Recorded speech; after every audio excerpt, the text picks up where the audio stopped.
नमस्कार। पिछले लेक्चर में हमने बात की थी कि प्रतियोगी परीक्षाओं में प्री में भारतीय संविदा अधिनियम 1872 की धारा 1 से लेकर 7 तक कौन से संभावित प्रश्न पूछे जाते हैं और उनके क्या उत्तर होते हैं। चलिए आज हम उन्हीं सेक्शंस को फिर से रिवाइज करते हैं। तो जिस सब्जेक्ट को हम आज यहाँ पे रिवाइज करने जा रहे हैं उसका नाम है भारतीय संविदा अधिनियम 1872 और इसका एक्ट नंबर है 9, क्योंकि ये 1872 में 9 नंबर पे बना था।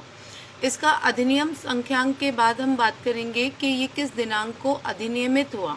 तो इसका इनेक्टमेंट डेट यानी अधिनियमित होने का दिन था 25 अप्रैल 1872। हर एक कानून, जैसा कि हम जानते हैं, किसी न किसी उद्देश्य को लेकर बनाया जाता है। तो भारतीय संविदा अधिनियम भी 2 उद्देश्यों को लेकर मेनली बनाया गया, जो है संविदा से संबंधित भागों को परिभाषित करना और उसमें संशोधन करना। भारतीय संविदा अधिनियम में कुल मिला के 238 धाराएं हैं। ये 2 भागों में विभक्त की गई हैं। भाग 1 में धारा 1 से लेकर 75 तक की धाराएं हैं, जिसमें संविदा के सामान्य सिद्धांतों का समावेश है। भाग 2 धारा 124 से लेकर 238 तक में है 38 तक है और इसमें कुछ विनिर्दिष्ट संविदाएं जैसे क्षतिपूर्ति की संविदा, प्रत्याभूति की संविदा, उपनिधान, एजेंसी इत्यादि के बारे में प्रावधान किए गए हैं। अब मन में प्रश्न उठता है कि धारा 76 से 123 तक का सेक्शंस कहाँ गया। तो धारा 76 से लेकर 123 तक में माल विक्रय से संबंधित प्रावधान थे, जो वर्तमान में यहाँ से रिपील कर दिए गए हैं और उसके लिए एक अलग से एक्ट बनाया गया है। भारतीय संविदा अधिनियम भूतलक्षी प्रभाव नहीं रखता। इसके बाद अब हम बात करेंगे भाग 1 की, यानी धारा 1 से लेकर 75 तक की। तो सबसे पहले सेक्शन 1 पे बात करते हैं। प्री में सेक्शन 1 पे 3 प्रश्न पूछे जाते हैं। पहला, इस अधिनियम का संक्षिप्त नाम क्या है। तो इसका आंसर है भारतीय संविदा अधिनियम 1872। दूसरा, इस अधिनियम का विस्तार कहाँ कहाँ पर है। तो इसका आंसर है संपूर्ण भारत में। तीसरा, यह अधिनियम किस दिनांक को इन्फोर्स हुआ यानी लागू हुआ। तो इसका आंसर है 1 सितंबर 1872 को। इसके बाद हम सेक्शन 2 की बात करते हैं। तो सेक्शन 2 में कुल मिला के 10 परिभाषाएं दी गई हैं, जिनमें से सबसे पहली परिभाषा जो है वो प्रस्तावना यानी प्रपोजल की है। तो प्री में यही प्रश्न पूछा जाता है कि प्रपोजल को किस धारा में परिभाषित किया गया है। तो प्रपोजल को परिभाषित किया गया है धारा 2A में। इसके बाद पूछा जाता है 2B से कि स्वीकृत प्रस्तावना कहलाती है। आंसर है वचन। प्रस्ताव प्रतिग्रहित होने पर वचन बन जाता है। 2C में वचनदाता और वचनग्रहीता के बारे में प्रावधान है। तो जो प्रस्ताव करता है उसे वचनदाता यानी प्रॉमिसर कहा जाता है। जो प्रस्ताव को स्वीकार करता है उसे वचनग्रहीता यानी प्रॉमिसी कहा जाता है। फिर आता है 2D। तो 2D बहुत इम्पॉर्टेंट है और कई प्रश्न इससे प्री में बनते हैं। जैसे पहला प्रश्न तो ये सेक्शन बेस ही बनाता है कि प्रतिफल को किस धारा में परिभाषित किया गया है। तो प्रतिफल को भारतीय संविदा अधिनियम 1872 की धारा 2D में परिभाषित किया गया है। इसके बाद प्रश्न बनता है कि प्रतिफल किसकी इच्छा पर देय होता है। तो प्रतिफल हमेशा ही वचनदाता की इच्छा पर देय होता है। इसके बाद प्रश्न बनता है कि प्रतिफल कौन दे सकता है। तो प्रतिफल वचन ग्रहीता या कोई अन्य व्यक्ति दे सकता है। चूँकि भारत में प्रतिफल वचन ग्रहीता या कोई अन्य व्यक्ति भी दे सकता है, इसलिए प्रिविटी ऑफ कंसिडरेशन यानी प्रतिफल की गुप्तता का नियम भारत में लागू नहीं होता। इसके बाद पूछा जाता है कि प्रतिफल कितने तरह का होता है। तो भारतीय संविदा अधिनियम की धारा 2D में स्पष्ट किया गया है कि प्रतिफल 3 तरह का होता है, भूत, वर्तमान और भविष्य। इसके बाद पूछा जाता है कि क्या प्रतिफल का अपर्याप्त होना करार को शून्य बनाता है। तो प्रतिफल का अपर्याप्त होना करार को शून्य नहीं बनाता, परंतु जज ये बात देखने के लिए इसको ध्यान में ले सकता है कि जिस पक्षकार ने अपर्याप्त प्रतिफल स्वीकार किया उसकी सहमति स्वतंत्र यानी फ्री कंसेंट थी या फ्री कंसेंट नहीं थे। इसके बाद अगर हम बात करें, इसके बाद आता है करार। तो वे वचन जो एक दूसरे के लिए प्रतिफल हैं वो करार कहलाते हैं। तो इसके सेक्शन पे भी क्वेश्चन आता है कि करार को किस सेक्शन में डिफाइन किया है। तो 2E में किया है और इसकी डेफिनेशन पे भी प्रश्न आता है कि वे वचन जो एक दूसरे के लिए प्रतिफल हैं वो क्या कहलाएंगे, तो वो करार कहलाएंगे। इसको कई बार घुमा के भी पूछ लेते हैं कि करार है, तो उसका आंसर है वे वचन जो एक दूसरे के लिए प्रतिफल हैं। आई थिंक आपको क्लियर हुआ होगा। इसके बाद हम बात करते हैं नेक्स्ट सेक्शन पे, जो है व्यतिकारी वचन। तो वे वचन जो प्रतिफल या प्रतिफल के भाग होते हैं, तो वे व्यतिकारी वचन कहलाते हैं। इसके बाद में है शून्य करार। तो वे वचन जो विविधता परिवर्तनीय नहीं होते वो शून्य करार कहलाते हैं। इसके बाद सबसे इम्पॉर्टेंट जो सेक्शन है वो आता है, वो है 2H यानी 2 जा। इसमें पूछा जाता है कि भारतीय संविधान अधिनियम की किस धारा में संविदा को परिभाषित किया गया है, तो उसका आंसर है धारा 2H में यानी 2 जा में। अब प्रश्न उठता है कि संविदा है, इसका आंसर है विधि द्वारा प्रवर्तनीय करार संविदा है। करार दो तरह का हो सकता है, या तो विधि द्वारा प्रवर्तनीय या विधि द्वारा अप्रवर्तनीय। तो जो विधि द्वारा अप्रवर्तनीय होते हैं माने नॉट इन्फोर्सेबल बाय लॉ, वो शून्य करार होते हैं, और जो विधि द्वारा प्रवर्तनीय होते हैं वो संविदा होते हैं। इसके बाद बात आती है शून्यकरणीय संविदा की। तो दोनों पक्षकारों में से एक पक्षकार के विकल्प पर निर्भर करार शून्यकरणीय संविदा कहलाते हैं। इसके बाद में शून्य संविदा, तो वे संविदा जो विधिता प्रवर्तनीय नहीं रह जाती है वो शून्य कहलाते हैं। ये था सेक्शन 2। अब हम बात करेंगे सेक्शन 3 की। तो सेक्शन 3 में बताया गया है कम्युनिकेशन। तो प्रस्ताव, प्रतिग्रहण और प्रतिसरण यानी प्रपोजल, एक्सेप्टेंस और रिवोकेशन, तीनों ही कम्युनिकेट होना जरूरी है। और इनकी कम्युनिकेशन कौन देगा? क्रमशः उन्हें करने वाले देंगे। जैसे प्रपोजल की कम्युनिकेशन प्रपोजल करने वाला देगा, एक्सेप्टेंस का कम्युनिकेशन एक्सेप्टेंस करने वाला देगा, और रिवोकेशन का कम्युनिकेशन रिवोकेशन करने वाला देगा। कैसे देंगे? तो इसका कोई स्पेसिफिक फॉर्मेट कॉन्ट्रैक्ट एक्ट में नहीं बताया गया है। किसी भी कार्यालोप से दे सकते हैं जिससे भी देने वाले का आशय हो या वो प्रयास करे। तो mainly section 3 is not very much important for pre, but फिर भी हमें इसकी बेसिक जानकारी होनी चाहिए। इसके बाद हम बात करेंगे सेक्शन 4 की। सेक्शन 4 पे मेनली कम्युनिकेशन कब पूरी होती है इस बारे में प्रावधान है। तो सेक्शन 4 में 3 तरह से प्रश्न पूछे जाते हैं। पहला प्रश्न बनता है कि प्रस्तावना यानी प्रपोजल का कम्युनिकेशन कब पूरा होता है, तो जब उस व्यक्ति के ज्ञान में आ जाता है जिसे प्रस्ताव किया गया है। दूसरा प्रश्न बनता है कि प्रतिग्रहण का कम्युनिकेशन प्रस्तावक के अगेंस्ट कब पूरा होता है, तो जैसे ही प्रतिग्रहीता प्रतिग्रहण का लेटर डाक में पोस्ट करता है और उसको रोक पाना उसकी शक्ति के बाहर हो जाता है, तो प्रस्ताव जो है प्रतिग्रहण की संसूचना प्रस्तावक के विरुद्ध पूरी हो जाती है। अगर प्रश्न पूछा जाता है कि प्रतिग्रहण की संसूचना खुद प्रतिग्रहीता के विरुद्ध कब पूरी होती है, तो जब प्रतिग्रहण का लेटर प्रस्तावक की नॉलेज में आ जाता है, तो प्रतिग्रहीता के विरुद्ध प्रतिग्रहण की संसूचना पूरी होती है।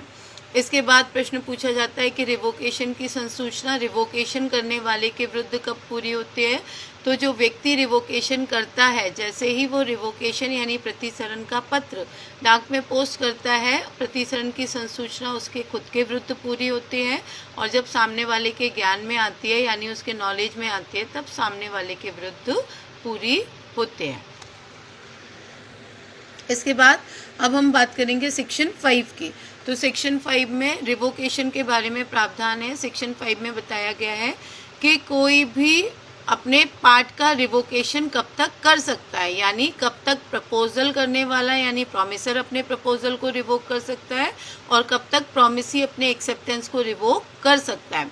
तो इसमें बताया गया है कि प्रस्तावक और प्रतिग्रहीता दोनों ही अपने अपने पार्ट का रिवोकेशन तब तक कर सकते हैं जब तक कि प्रतिग्रहण की संसूचना उनके खुद के विरुद्ध पूरी नहीं हुई। इसको अगर हम सरल शब्दों में समझने की कोशिश करें तो हम ये कह सकते हैं कि प्रस्तावक अपने प्रस्ताव का प्रतिसरण यानी रिवोकेशन तब तक कर सकता है जब तक प्रतिग्रहण की संसूचना प्रस्तावक के विरुद्ध पूरी नहीं हुई।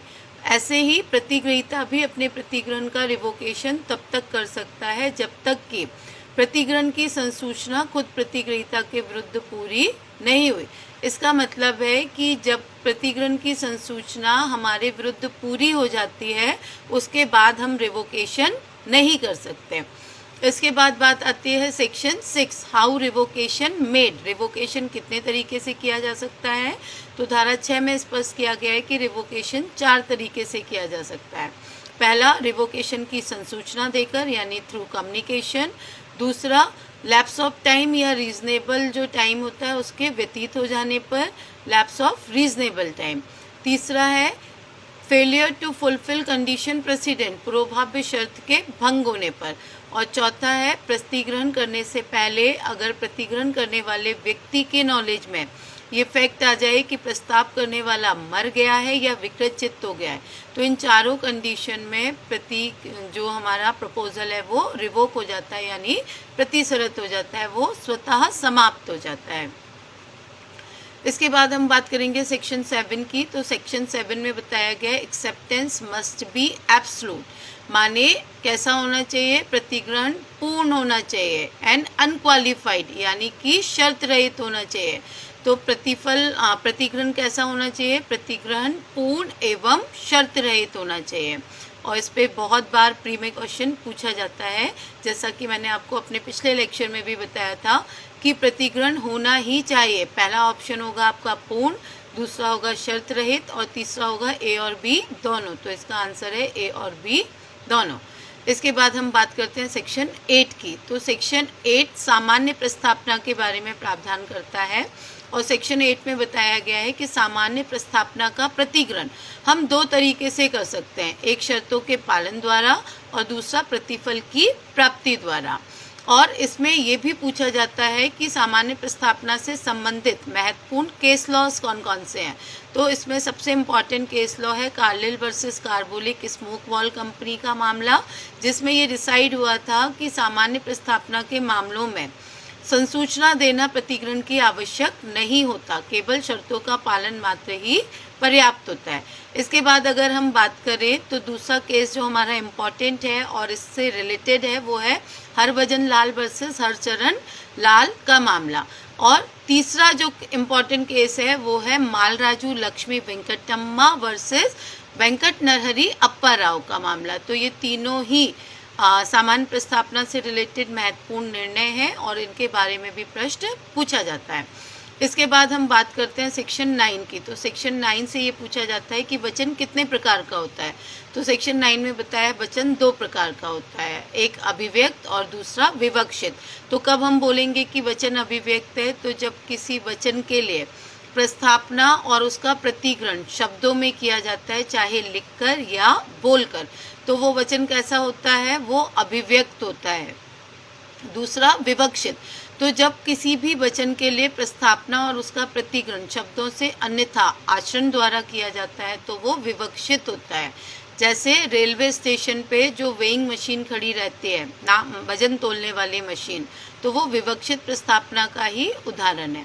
इसके बाद में हम बात करेंगे सेक्शन 10 की।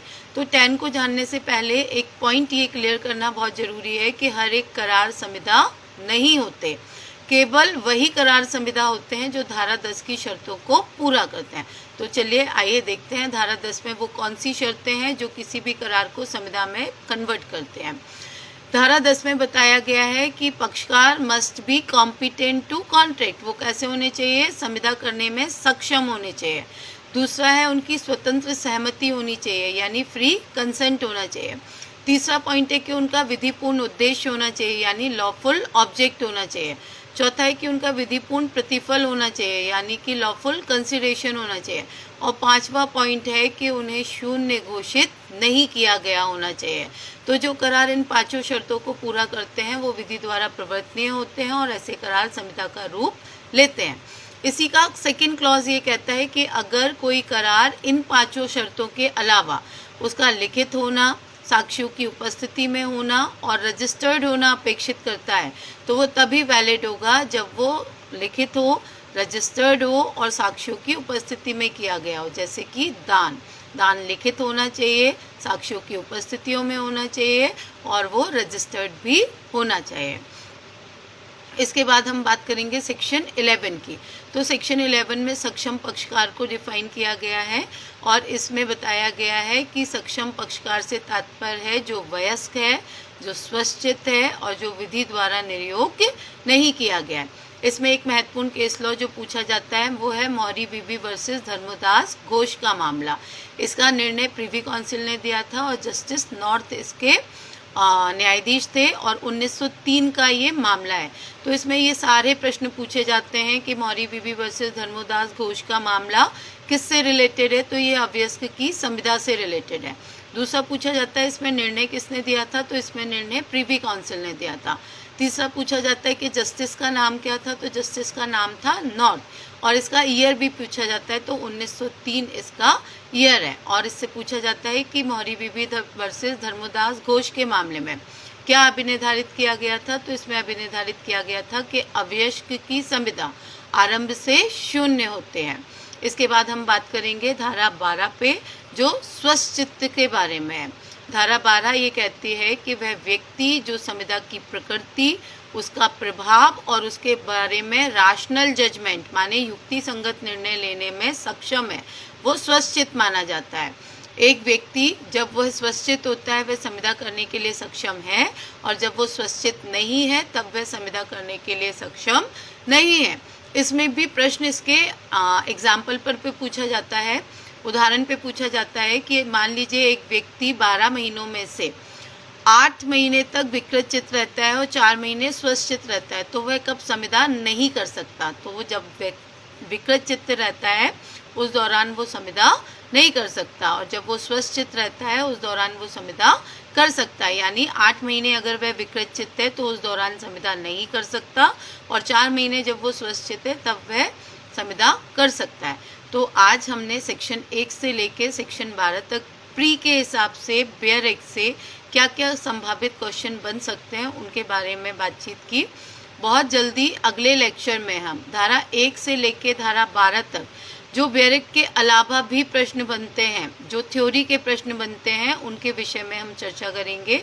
जुड़े रहिए। आपको जो भी समस्या है, जो भी आपका प्रश्न है, जहाँ भी आपको कन्फ्यूज़न है, कृपया करके कमेंट बॉक्स में डालें ताकि हम उन विषयों पर चर्चा कर सकें और इस तरह से आपकी और अपनी नॉलेज को मैं अपडेट कर सकूं। Thank you so much for all your blessings.